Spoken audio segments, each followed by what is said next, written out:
God will restore everything you've lost. Hi there! Kumusta ka? Naramdaman nyo na ba na para bang lahat na lang yata kinukuha sa'yo? Lahat na lang nawawala. The time, yung joy mo, may mga pagkakataon din na nawawalan tayo ng opportunities sa buhay. Para bang feeling natin, yun na yun eh. Sayang hindi na maibabalik. At yung feeling na para bang napag-iiwanan tayo ng panahon. Nakaka-inspire lahat ng speakers from day one. At from day one, ang dami nating natutunan about the importance of prayer and fasting. Naalala natin yung story ni Jonah, who repented and pursued his calling. Remind din naman tayo na we have not because we ask not. Hindi naman kasi tayo humihingi ng specific prayers. Kaya ang natatanggap natin, mga vague answers din.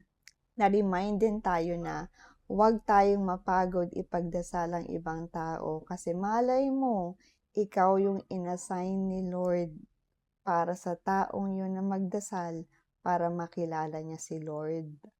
Na-remind din tayo that prayer is our anchor.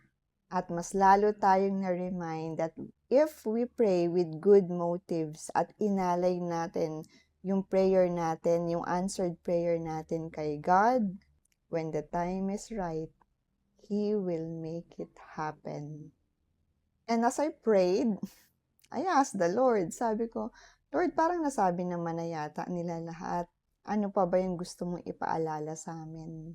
And by God's grace, He spoke to me and revealed to me through His word and preachings to encourage us all that God will restore everything we've lost.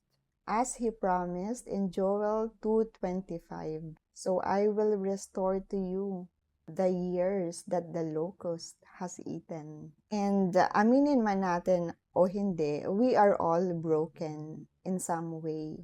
Hindi pare-pareho yung kwento ng buhay natin, pero pare-pareho tayong may mga pinagdadaanan sa buhay.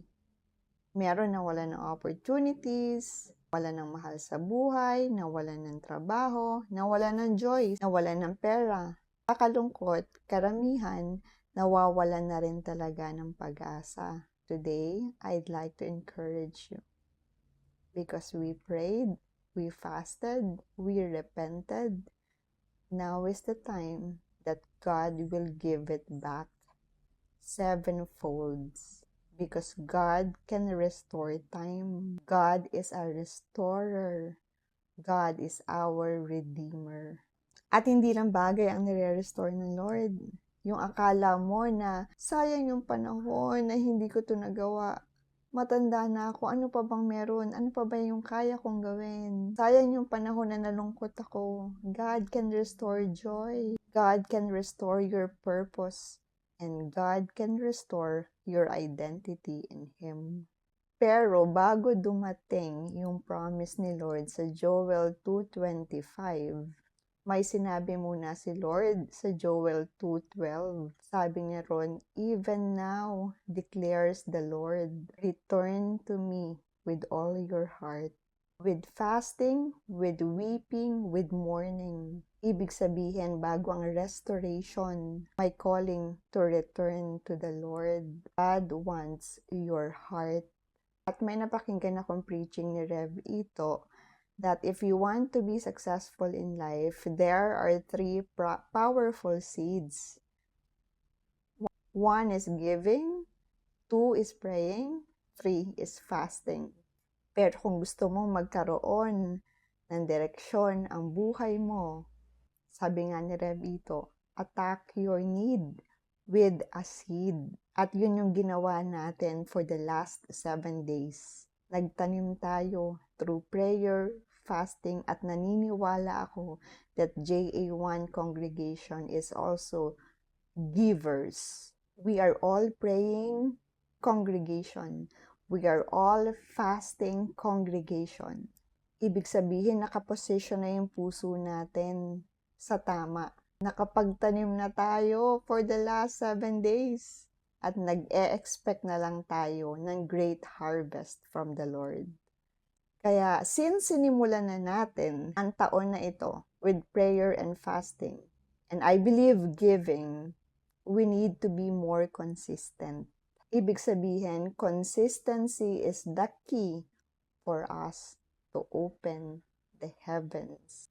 Kasi, ang reality is, after prayer and fasting, hindi rin naman natin makikita agad ang sagot.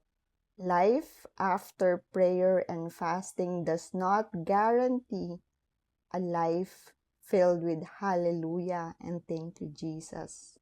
Meron at merong sandali sa buhay ulit natin na mapapaluhod tayo.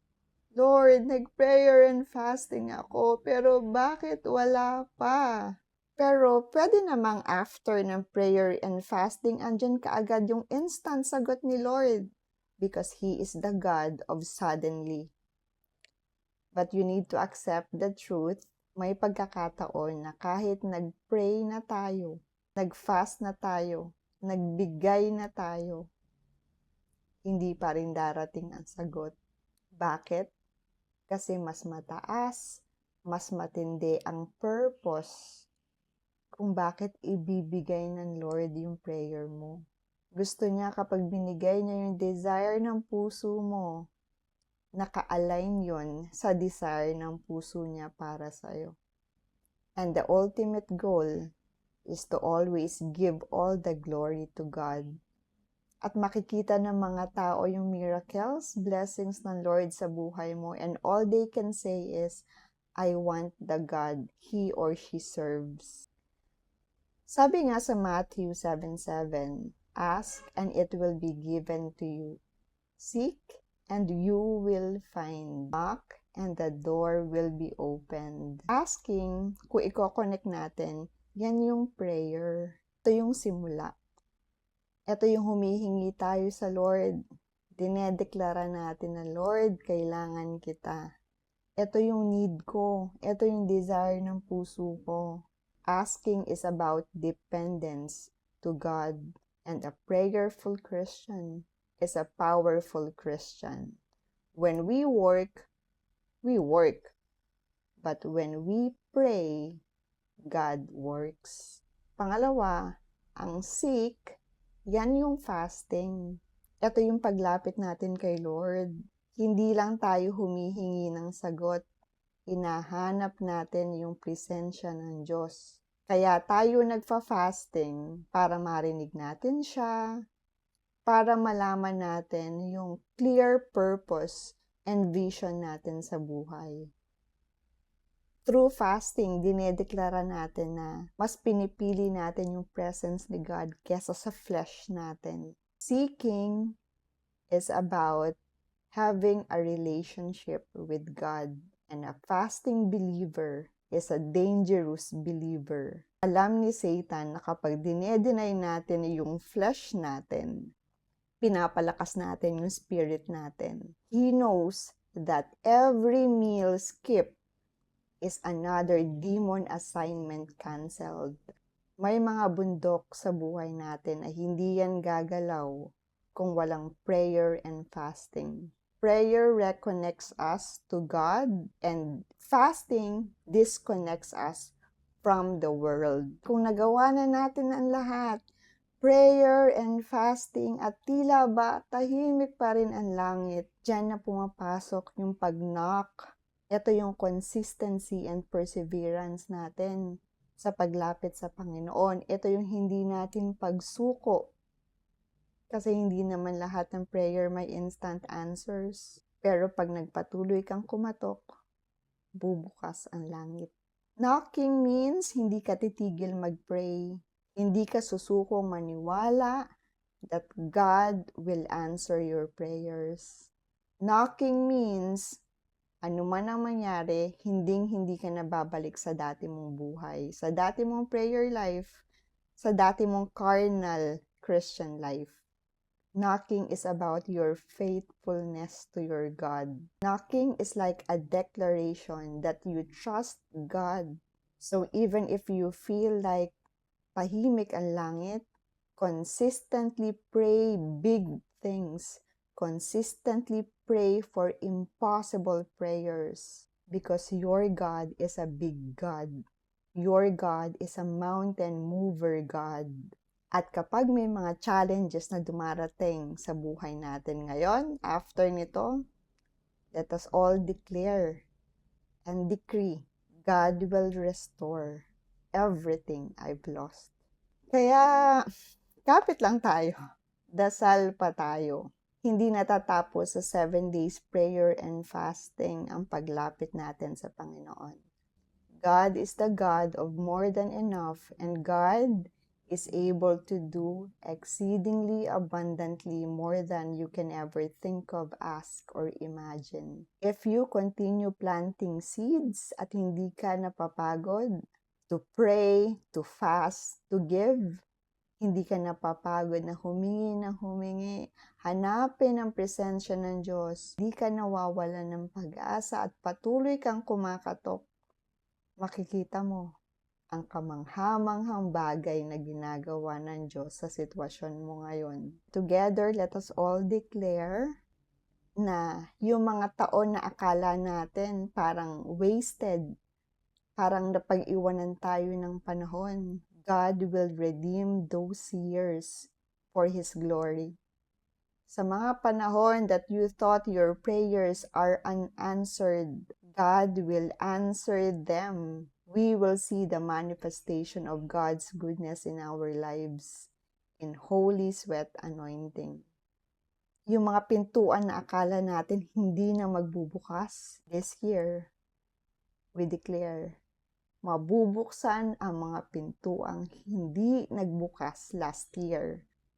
And as we continue to recommit our life in 2026 to the Lord, we recommit our prayer time, we recommit our lives, we recommit our obedience to Him. I declare again, 2026 is the year of restoration. 2026 is the year of something new for JA1 congregation. 2026 is the year of answered impossible blessings, and 2026 is the best year for JA1 congregation. Because when we return to God, He restores what the enemy tried to steal. Kapag consistent tayo sa paglapit sa Diyos this year, at dinidesire natin yung presence niya more than anything else, God will restore everything you've lost. To God be the glory. In Jesus' name, amen.